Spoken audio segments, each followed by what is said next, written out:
श्री परमात्मने नमः। ओम श्री गुरुभ्यो नमः। ओम श्री ऋषिभ्यो नमः। ओम असतो मा सद्गमय तमसो मा ज्योतिर्गमय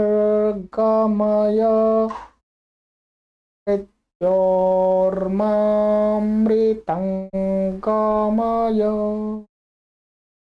ओम शांति शांति शांति।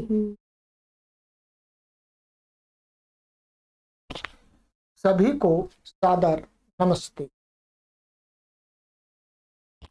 देववाणी संस्कृतम यूट्यूब चैनल में आप सभी धर्म प्रेमी सज्जनों का हार्दिक अभिनंदन।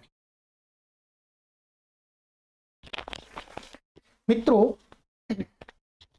कठोपनिषद को हम पढ़ रहे हैं। बहुत सुंदर कक्षा चल रही है मित्रों, बहुत सुंदर।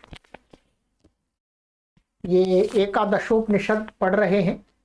सबसे पहले हमने आपको ईशावास्योपनिषद पूरा पढ़ा दिया है। प्ले लिस्ट में एक कॉलम बना हुआ है ईशावास्योपनिषद नाम का, उसमें आप सभी वीडियो देख सकते हैं कभी भी। और ये कक्षा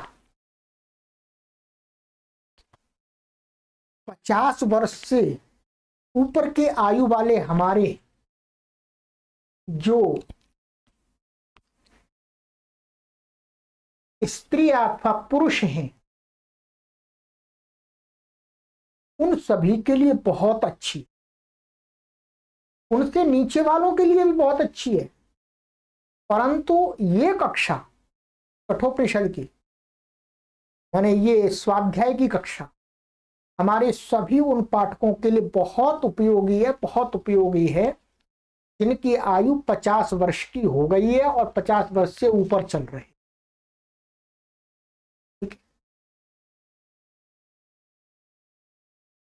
आपको सबसे पहले तो इस कक्षा से, सीरीज से आपको ज्ञान मिलेगा।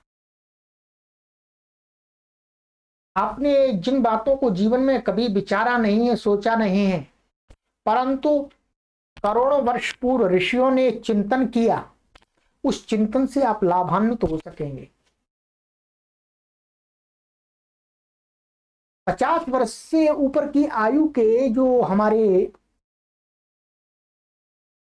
लोग हो जाते हैं, उनके पास में एक शिकायत रहती है कि अरे हमसे कोई बात करने वाला नहीं है, हमारा समय पास नहीं हो पा रहा है।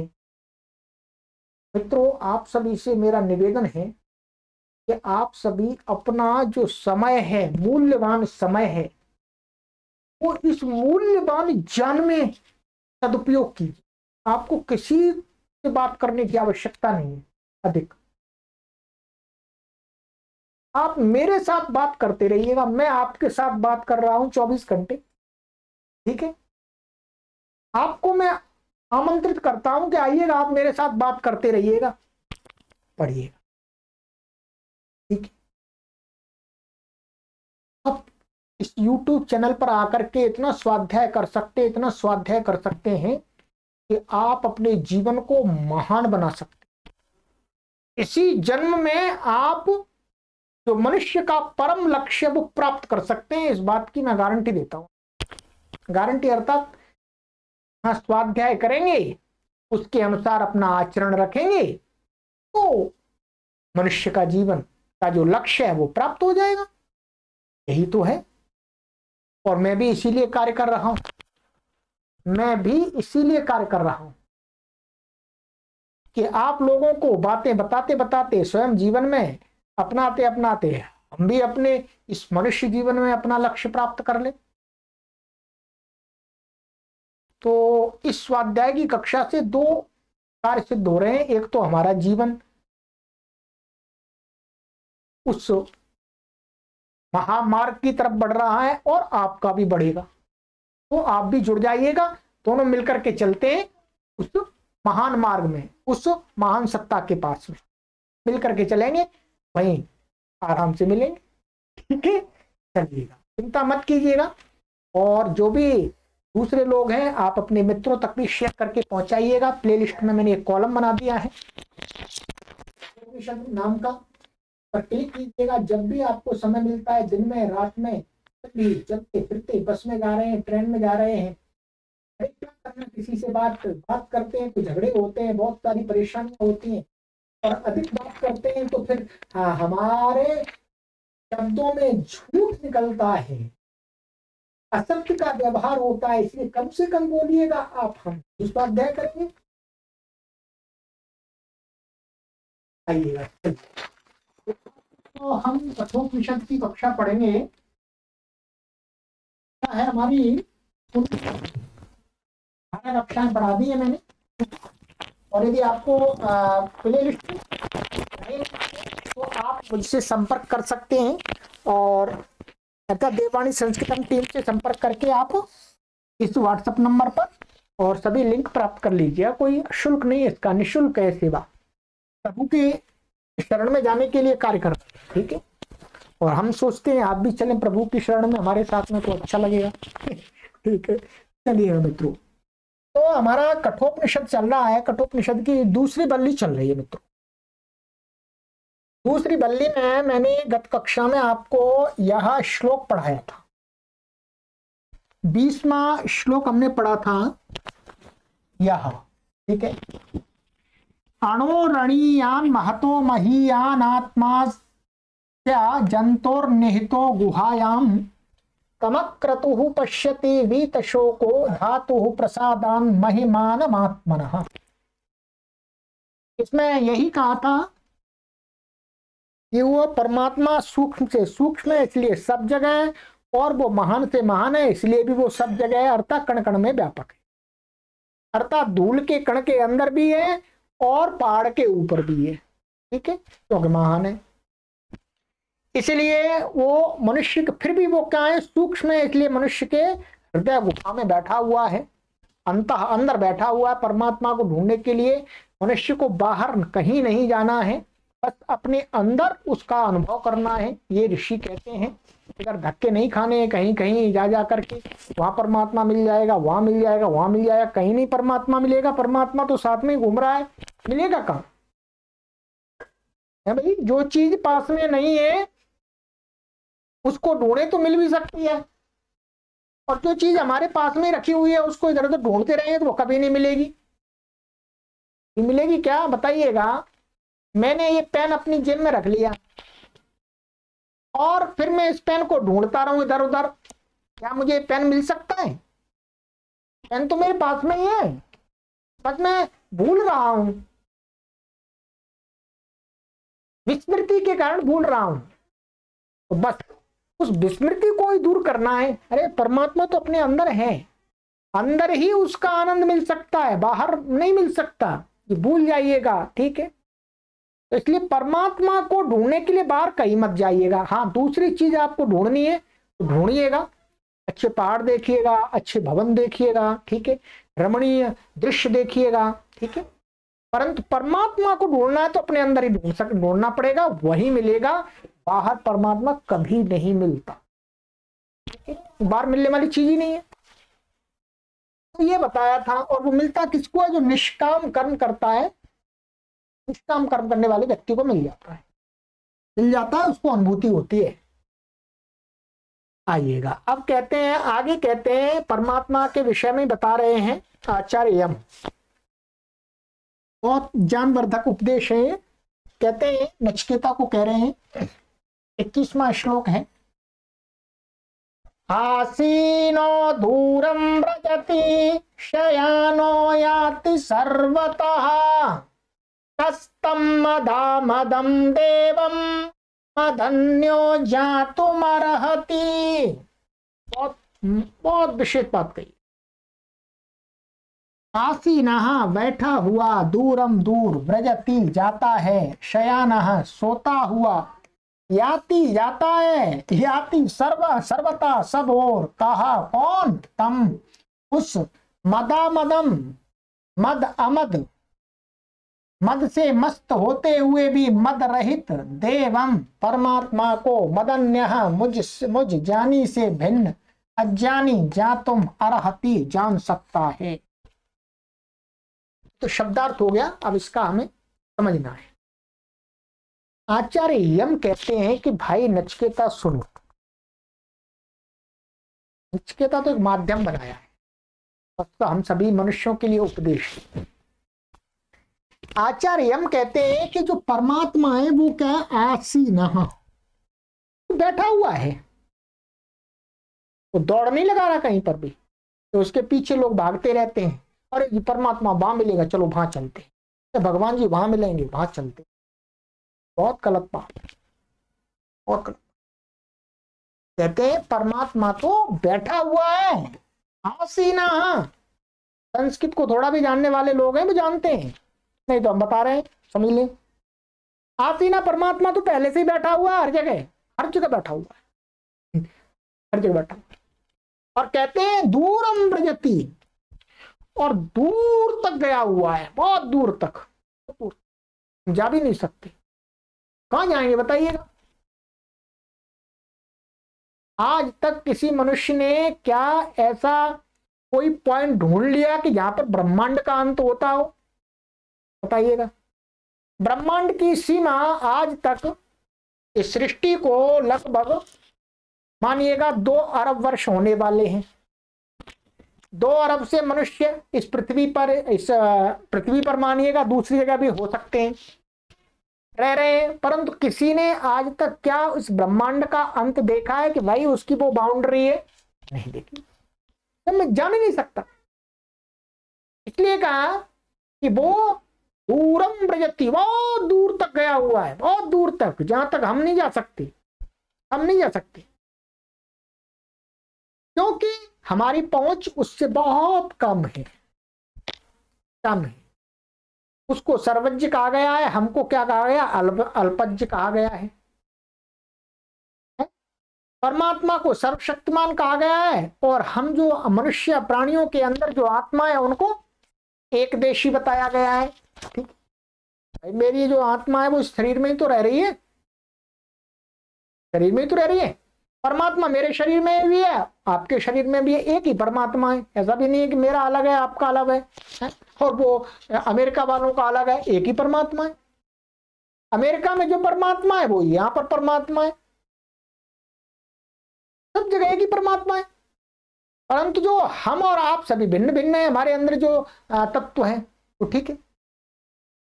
तो कहते हैं कि सुनो नचिकेता, आसीना दूरम व्रजति, बहुत दूर तक फैला हुआ, ठीक है, दूर तक जाता है। और कहते हैं शयानो याति सर्वता। कुछ लोग ऐसा भी सोचते हैं, अरे अब रात हो गई, परमात्मा सो गए, और सुला भी देते हैं उनको, कपड़े भी डाल देते हैं, गेट भी लगा देते हैं, ठीक है, चद्दर भी उड़ा देते हैं,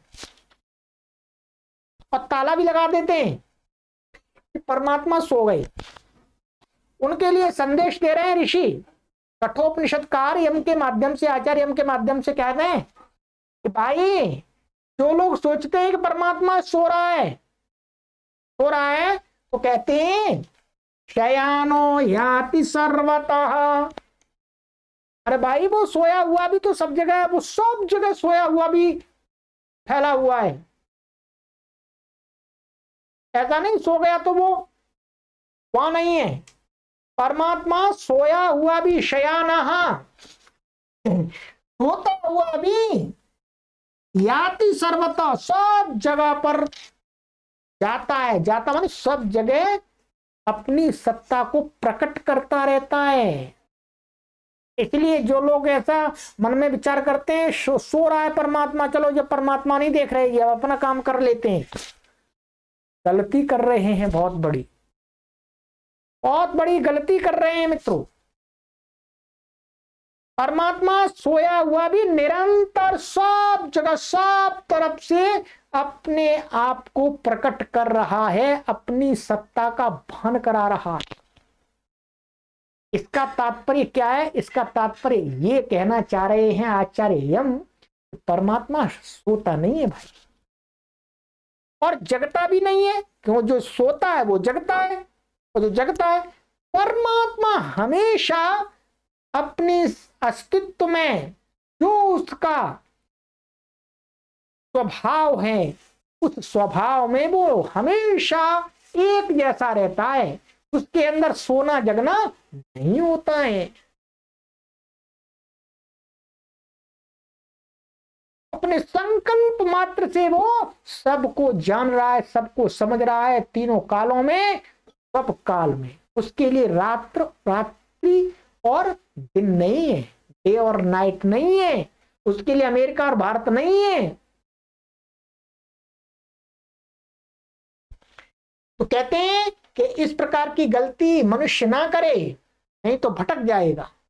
और कहते हैं कहा कौन व्यक्ति, अब आचार्य हम कह रहे हैं कि जिस प्रकार से मैंने तपस्या की है, जान किया है, तो मैंने कहा कौन मुझ जैसा जानी, माने मुझ जैसा जानिए उससे, उस माने उस परमात्मा को मदामदम देवम। मदामदम देवम का अर्थ है कि मद माने सुख और दुख से परे। तो यहां पर लिख दिया मस्त, मद मस्त, मस्ती और मस्ती से रहित। परमात्मा के अंदर ऐसा नहीं है मदमा मौज में आ गया है? बहुत सारे लोग ऐसे सोचते हैं, अरे परमात्मा तो प्रसन्न हो गई, कभी अरे परमात्मा दुखी हो गए। कहा मदा मदम देवम, मद और अमद उसके अंदर दोनों है, अर्थात उसके अंदर कुछ भी नहीं है। इसका कहने का तात्पर्य होता है, इस प्रकार से कहते हैं तो मद अमदम के अंदर मद भी है और अमद भी है, अर्थात जो प्रसन्नता और दुख से परे है, उस देवम, देवम माने परमात्मा को, मदन्य, मदन्य कह रहे हैं वो मुझ से अन्य कौन व्यक्ति, कौन माने अज्ञानी व्यक्ति, या तुम अरहती जानने के लायक है, अर्थात जिसको इस परमात्मा को तो ज्ञानी व्यक्ति ही प्राप्त कर सकता है। कहना तात्पर्य ये है। आचार्य हम कहते हैं कि जो ज्ञानी व्यक्ति है, क्या है? ज्ञानी व्यक्ति है, वही परमात्मा की अनुभूति करने का अधिकारी है, अज्ञानी व्यक्ति नहीं है। अज्ञानी व्यक्ति नहीं है, इसकी बुद्धि विवेक से परिपूर्ण है। ज्ञान का अर्थ ये नहीं है यहां पर भाई आप इंग्लिश पढ़ लिए या संस्कृत पढ़ लिए, ठीक है, आप संस्कृत का बहुत अच्छा व्याकरण पढ़ लिए, नहीं।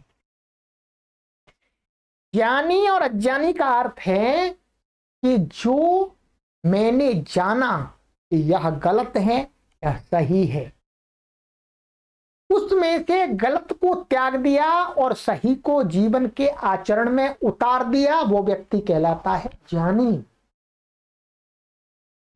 और अज्ञानी कौन है? या तो वो जानता ही नहीं क्या गलत है क्या सही है, अथवा वो जान करके भी सही को छोड़ देता है, गलत को अपनाता रहता है। जानता है इस दोष से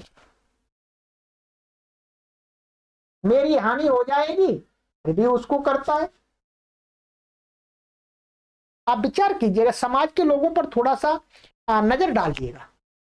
समाज के 99% लोगों की दशा क्या होती है? वो ये जानते हैं कि बीड़ी, सिगरेट, शराब, झूठ बोलना, जुआ खेलना, व्यभिचार करना, इस प्रकार के गलत कार्य करना, ये क्या है? हमारा नुकसान करेंगे। जानते हैं परंतु खूब धड़ल्ले से करते हैं, खूब धड़ल्ले से करते हैं। इस प्रकार के लोग क्या है? अज्ञानी कैटेगरी में आते हैं। अथवा कुछ लोग ऐसे भी हैं जिनको बोध ही नहीं है, उतना विवेक ही नहीं है, उतनी अकल ही नहीं है कि भाई क्या गलत है क्या सही है। जो देख रहे हैं पशुओं की तरह समाज में, उसको ही अपनाते जा रहे हैं, वो भी अज्ञानी है। ये अज्ञानी लोग होते हैं, वो परमात्मा की अनुभूति के अधिकारी नहीं है भाई। नचिकेता, ज्ञानी बनना पड़ेगा। ज्ञानी मनसा वाचा कर्मणा एक रूपता धारण करनी होगी। जो मन में विचार चल रहा है वही कर्म में भी दिखना चाहिए, और वही वाणी से भी दिखना चाहिए, एक रूपता। परंतु ऐसा नहीं कि मन में गलत विचार चल रहा है और उसी को वाणी से बोल रहे हैं, उसी को कर्म में कर रहे हैं, वो नहीं। सात्विक मन, सात्विक चित्त से चिंतन किया गया जो चिंतन है उसको मन कहा गया है। उस मन सा वाचा कर्मणा, मन सात्विक मन से किया गया चिंतन हमारे कर्म में और वाणी में और चिंतन में समान रूप से होना चाहिए, तब वो व्यक्ति होता है ज्ञानी, उसको मिलता परमात्मा। नहीं तो बहुत सारे लोग ऐसा तर्क लगाने लगेंगे, मन सा वाचा कर्मणा जी, अरे भाई मन में गलत सोच रहे हैं उसी को बोल भी रहे हैं और उसको कर भी रहे हैं जी, अरे हम तो अच्छे आदमी हैं। ऐसा नहीं। मन सा वाचा कर्मणा जब कहते हैं तब उसका अर्थ होता है सात्विक मन। सात्विक मन हमेशा अच्छी बातों को सोचता है, कार्य चिंतन करता है, उसको कहा गया। ठीक है, तो इसमें भी आचार्य ने नचिकेता को ये बताने का प्रयास किया है, नचिकेता के माध्यम से संसार के लोगों को, कि भाई देखो परमात्मा सब जगह बैठा हुआ है, हिलता डुलता नहीं है, और दूरम ब्रजति, और वो दूर दूर तक गया हुआ है, दूर तक चला जाता है। और शयानो याति सर्वता, सोता, यदि जो लोग ऐसा मानना है सो रहा है परमात्मा, फिर भी वो सब जगह प्राप्त है, सब कुछ को अनुभव कर रहा। इसलिए इन तीनों से ये निकल के बात आती है कि परमात्मा सब काल में, सब स्थान में प्राणियों के कर्मों को अपनी संकल्प दृष्टि से जानता है, समझता है, फिर उसकी जो व्यवस्था है वो व्यवस्था प्राणियों को कर्मों का फल प्रदान कर।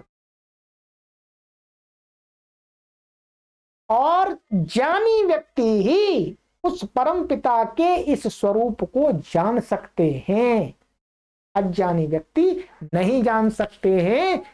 यम कह रहे हैं मैं जिस प्रकार से ज्ञानी हूं, ऐसा मत सोचना यम कह रहे हैं उनको अहंकार आ गया, अहंकार नहीं, तपस्या की है वो ज्ञानी व्यक्ति है। मनसा वाचा कर्मणा वो एक रूपता से व्यवहार करते हैं, तो वो ज्ञानी है। तो उन्होंने अपनी श्रेणी के लोगों को कहा इस प्रकार के लोग तो जान सकते हैं, वो अधिकारी है परमात्मा को जानने अर्थात अनुभूति को प्राप्त करने के, परंतु अज्ञानी व्यक्ति प्राप्त नहीं कर सकते हैं। तो हमको हमेशा ध्यान रखना है, इस श्लोक से भी यही बताया जा रहा है कि परमात्मा हर जगह है, हर काल में है। हम परमात्मा से पृथक नहीं हो सकते हैं, वह हमारी प्रत्येक क्रिया को जान रहा है, समझ रहा है, इसलिए गलत कुछ भी नहीं करना है, नहीं तो परमात्मा की व्यवस्था हमको मेरे अपने कर्मों का फल देगी, उससे बच नहीं सकते हैं। बहुत सारे लोगों को इसमें डाउट्स होते हैं, पर यहाँ पर हम क्लियर नहीं करेंगे, ठीक है। पर आचार्य ने यही उपदेश दिया है हमें परमात्मा को इस प्रकार से चिंतन करके उसका ध्यान मनन उपासना करनी चाहिए। अब आगे की कक्षा में मिलेंगे, आगे का हमारा श्लोक है, यही विषय चल रहा है, ठीक है। तो एक एक श्लोक पढ़ते हैं, तो अधिक बड़ी कक्षा ना हो, चिंतन भी करना है। अशरीरम शरीरेषु अनवस्थेषु अवस्थितम महांतम विभुमात्मानं मत्वा धीरो न रोचति। दुखी नहीं होता मनुष्य, जब परमात्मा को जान लेता है फिर तो आनंदमय रहता है जी। आपने बहुत सारे संत देखे होंगे, वो एकदम शांत चित्त रहते हैं, ये दुनिया पलट जाए दुनिया में हाहाकार मच जाए परंतु वो अशांत नहीं होते, शांत भाव से उपाय करते हैं, चिंतन करते हैं, परंतु दुखी नहीं होते। ऐसा ही बनना मनुष्य का परम कर्तव्य। सभी को सादर नमस्ते।